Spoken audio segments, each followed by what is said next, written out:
Hey friends, if you wish to turn spell check on or off in Firefox web browser, then I'll show you the procedure.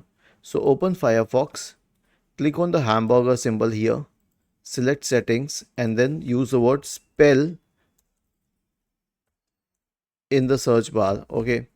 Now you'll notice something which says check your spelling as you type. So this is interestingly checked by default, and the language will obviously be US English. So anything that is in US English will be checked as correct spelling by default. But let's say if you spell color as COLOR instead of COLOUR, then it will not display any spell check error. But if you say COLOUR, it will display it as a spell check error because you are using English UK US and not English UK.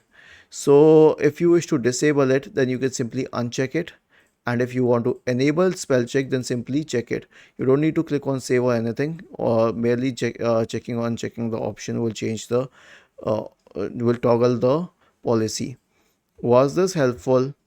If yes, then please subscribe to the channel, and if not, then let us know in the comment section of the video on how we could help you further. Thank you for watching this video and have a nice day.